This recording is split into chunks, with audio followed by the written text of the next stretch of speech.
Selamat pagi semuanya. Bagaimana kabar kalian hari ini? Sehat. Oke. Hari ini Ibu lihat di meja ada pertemuan ya. Iya. Anak-anak Ibu semuanya sudah melakukan apa pesan-pesan hidup minggu lalu. Baiklah, sebelum kita memulai pembelajaran kita hari ini, siapa yang mau memimpin kita di dalam doa? Saya Bu. Ya.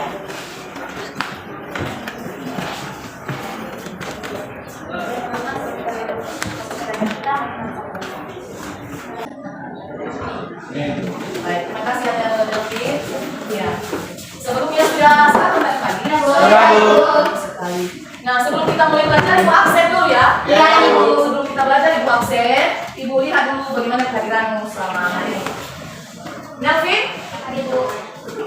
Lince? Ada Ibu. Devinci? Ada Ibu. Mentor? Ada Bu. Oke, hadir semua ya? Ada Ibu. Oke, bagus sekali. Anak-anak Ibu luar biasa. Semangat belajar? Kemarin kita sudah belajar tentang apa? Siapa yang tahu? Apa pembelajaran kita minggu lalu? Pertumbuhan dan perkembangan. Nah, faktor internal yang mempengaruhi pertumbuhan dan perkembangan tubuh. Siapa yang tahu? Ya, Armica. Faktor internal yang mempengaruhi perkembangan itu ada dua, yaitu hormon dan gen. Nah, di sini Bu, gen ini juga disebut substansi pembawa sifat yang diturunkan dari hidup ke generasi sebelumnya. Nah, gen ini juga dia mempengaruhi ciri dan sifat individu. Nah, pada tumbuhan dan perkembangan, gen ini juga mempengaruhi tubuh, ada gabungannya, rasa buah dan sifat lainnya. Bagus sekali ya. Ada dua faktor internal yaitu gen dan hormon. Nah, pertanyaan Ibu terakhir. Ya, pertanyaan Ibu terakhir. Bagaimana pengaruh cahaya terhadap pertumbuhan tubuh? Saya Bu. Ya, Jernih. Cahaya diperlukan oleh tumbuhan untuk melakukan proses fotosintesis dan fotogenesis. Agar cahaya mendeteksi nutrisi dan energi, tanpa adanya cahaya akan terjadi etilasi, yaitu pertumbuhan cepat yang tidak normal. Bagus sekali ya. Cahaya juga sangat berperan pada pertumbuhan tumbuhan. Karena melalui cahaya lah tumbuhan bisa melakukan yang namanya proses fotosintesis. Benar sekali ya. Kita melanjutkan pelajaran kita sebelumnya ya. Adapun tujuan pembelajaran kita pada hari ini yaitu peserta didik dapat menyusun laporan hasil percobaan tentang pengaruh intensitas cahaya terhadap proses pertumbuhan tumbuhan. Ya, itulah tujuan pembelajaran kita untuk hari ini. Minggu lalu, Ibu sudah atau siswa-siswa Ibu sudah melakukan yang namanya praktikum mengenai melihat ya pengaruh intensitas cahaya terhadap apa? Ya, pengaruh intensitas cahaya terhadap tumbuhan, yaitu kacang hijau. Sudah dibuat? Sudah, Ibu. Oke, mana kelompok satu? Mana tumbuhannya? Mana? Tumbuhan yang sudah ditanam oleh kelompok satu. Ya, mana yang dibibit di tempat gelap? Oke, ada perbedaan? Ada, Ibu. Kelompok dua. Oke, kelompok tiga. Bagus sekali ya. Kelompok empat. Oke, bagus sekali ya. Silakan bentuk kelompok. Ibu akan membagikan yang PD. Tidak semua sekarang buatlah di dalam tabel yang sudah dibuat, dan setelah itu kamu akan melakukan presentasi. Kemarin sudah Ibu pesankan bahwasannya kamu presentasi melalui media PowerPoint untuk hari ini.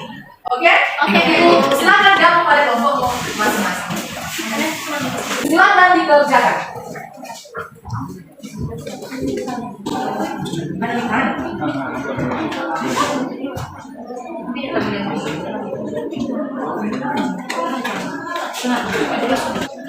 Hari ke-1 bukan hari ke-1, hari ke-1 dari senti.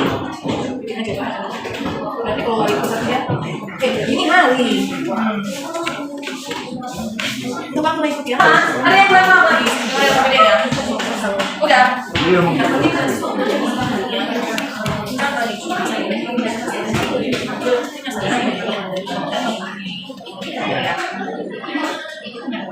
kelompok satu.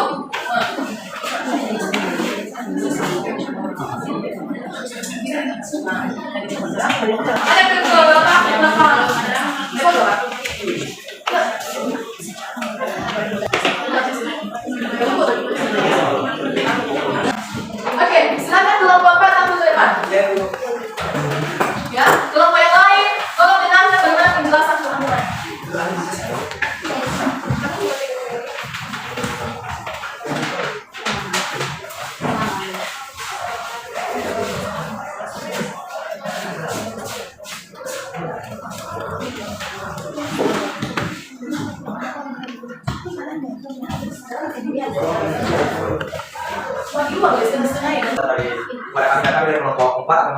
kita mengenai perkembangan pada kita. Jadi yang dari salah satu bahasa pertama yang dijelaskan oleh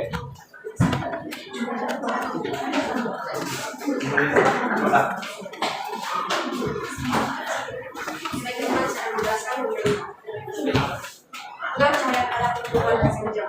Jadi kami tadi sudah melakukan pertumbuhan kacang hijau. Di sini ada rumusan masalah. Berdasarkan latar belakang yang telah disebutkan di atas, maka rumusan masalahnya adalah yang pertama, adakah pengaruh cahaya terhadap pertumbuhan kacang hijau? Yang kedua, bagaimana perbedaan pertumbuhan pada kacang hijau yang mendapatkan cahaya matahari langsung dan kacang hijau yang tidak mendapatkan cahaya matahari? Nah, di sini tujuan pertemuan kami adalah di sini kita akan mempelajari tentang pengaruh cahaya terhadap tumbuhan, tentang mencari perbedaan tumbuh atau tinggi batang antara tumbuhan yang terkena cahaya atau terang dengan yang tidak terkena cahaya atau gelap. Nah, yang pertama adalah hipotesis. Hipotesis itu adalah perkembangan pada biji kacang hijau yang diletakkan di tempat gelap akan mengalami kemajuan pertumbuhan yang tinggi dibandingkan perkembangan kacang hijau yang diletakkan di tempat yang terang. Nah, jadi berdasarkan hasil pengamatan kami, di sini dari hasil yang di tempat yang terang dan yang gelap itu berbeda. Pertumbuhan di tempat gelap itu lebih cepat dibandingkan dengan pertumbuhan di tempat yang terang. Alat bahan yang kami gunakan adalah air secukupnya digunakan untuk menyiram tanaman, kemudian beberapa biji kacang hijau, 2 buah botol aqua, kemudian yang keempat adalah tanah, benang dan penggaris serta alat tulis dan kamera. Langkah kerja kami adalah yang pertama, hasil pengamatan. Dari hasil pengamatan pada hari pertama, Sabtu 20 November 2022, hasil pengamatan perlakuan ada di tempat gelap dan di tempat terang. Tinggi dan warna jumlah daun itu tidak ada perubahan karena baru dihitung. Yang kedua, pada hari pertama, di tempat yang gelap, tanaman kacang hijau tingginya 1 cm. Kemudian di tempat yang terang adalah 0,5 cm. Di tempat yang terang. Yang pada hari ketiga, Senin, pada hari kedua, gelap di tempat yang gelap tingginya 2 cm. Warna dan jumlah daunnya kuning pucat 2. Kemudian terangnya di tempat yang gelap 1,1 cm. Warnanya adalah hijau. Kemudian jumlah daunnya ada 2. Pada hari yang ketiga, pengamatan di tempat yang gelap tinggi dari kacang hijau tersebut adalah 6 cm, kemudian di tempat yang gelap 3 cm. Warna dan di tempat yang gelap kuning pucat, kemudian jumlahnya 2, dan di tempat yang terang warnanya hijau. Pada hari yang keempat, tingginya di tempat yang gelap adalah 10 cm, warnanya kuning pucat berjumlah 2, kemudian di tempat yang terang 5 cm. Pada hari yang kelima, di tempat yang gelap adalah 20 cm, sedangkan di tempat yang gelap adalah 8 cm. Dan hari yang keenam adalah di tempat yang gelap 35 cm, serta di tempat yang terang adalah 12 cm. Ya,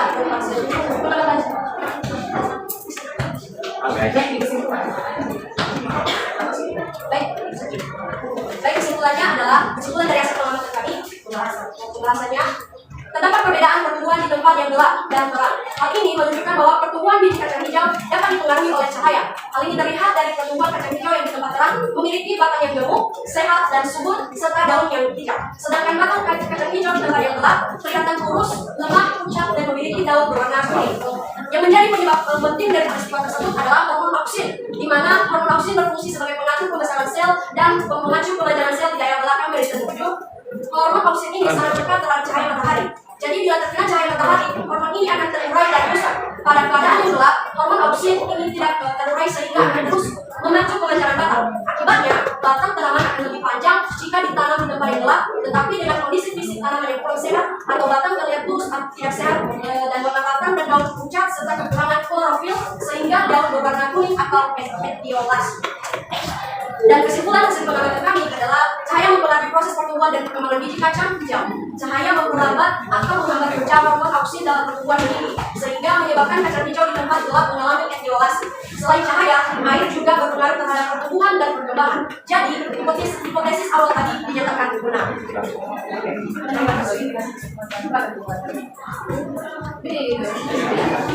Jadi ini hasil pengamatan kami terhadap tanaman. Perbedaannya ini di tempat yang gelap dan ini di tempat yang terang. Kalau pada tempat yang terang, daunnya lebih sehat, kemudian berwarna hijau dan tingginya itu yang lebih tinggi di tempat yang gelap. Jadi di tempat yang gelap ini pertumbuhannya lebih cepat, batangnya ini terlihat lemah dan kurus. Baik, terima saja hasil presentasi dari Bapak kami. Jika masih ada yang masih kurang berkenan, ada pertanyaan? Tidak. Ada yang ingin bertanyakan? Tidak. Oke, berikan tepuk tangan. Hari ini, ya, kalian sudah memberikan presentasi yang terbaik di depan kelas, di depan teman-teman, ya. Sesuai dengan hasil yang kalian kerjakan, bisa kalian kembangkan lagi di dalam selama kertas, dalam media presentasi. Itu dulu yang perlu disyukuri. Dan yang kedua, ya, semakin lama perkembangan belajar kalian semakin dapat. Ini yang ibu suka. Semoga ke depan cara belajar yang seperti ini biar semakin meningkat di antara masing-masing. Selanjutnya, kesimpulan dari hasil pembahasan kita untuk hari ini, karena sesuai dengan tujuan pembelajaran menyajikan hasil praktiko atau hasil praktek di depan kelas, maka itu sudah cukup untuk hari ini. Ya. Jadi kesimpulannya, tanaman yang diberikan di tempat yang lebih terang akan terhambat pertumbuhannya karena hormon oksid tidak bekerja dengan baik. Ketika hormon oksid terkena sinar cahaya matahari, maka dia akan terurai, ya. Dia tidak bisa melakukan pekerjaannya, ya. Itu dia sifat hormon oksid. Karena hormon oksid tadi berperan sebagai apa? Berperan dalam pemanjangan sel-sel pada tumbuhan. Tetapi pada tumbuhan yang diberikan di tempat gelap, maka hormon oksid akan bekerja dengan baik, ya. Dia akan bekerja dengan baik. Nampak dengan hasil praktek, ya. Tumbuhan yang diberikan di tempat gelap ini, seperti pada contoh ini, ya, batangnya tidak kokoh, lurus, serta daunnya berkuning-kuningan. Tetapi pertumbuhannya sangat cepat. Sedangkan yang diberikan di tempat yang terkena sinar matahari, ya, daunnya hijau, batangnya kokoh, dan pertumbuhannya lambat. Kenapa? Karena hormon oksid tidak bekerja dengan baik. Itulah hasil dari atau kesimpulan dari hasil pembahasan kita selama 2 kali pertemuan ini. Bagaimana? Masih ada yang perlu dimengerti? Tidak, Ibu. Ada yang perlu dipertanyakan? Tidak, Ibu. Ada yang kita diskusikan? Tidak, Ibu. Nah, untuk memberikan pengulangannya, ini yang harus ini cara belajar inilah yang harus kalian pertahankan. Siswa harus aktif dalam belajar. Jangan tunggu dari gurunya, tetapi tindakannya dulu. Salah benar harus bertindak. Oke. Kalau tidak ada lagi yang perlu kita bahas, sekarang kita akan membagikan lembar-lembar refleksi, ya. Lembar refleksi, membagikan lembar refleksi untuk kalian menilai bagaimana cara mengajar ibu hari ini, apa yang harus ibu perbaiki, ya. Dan juga sekarang tugas yang kalian kerjakan. Tadi sudah dibagikan tugas. Silakan dikerjakan dengan baik.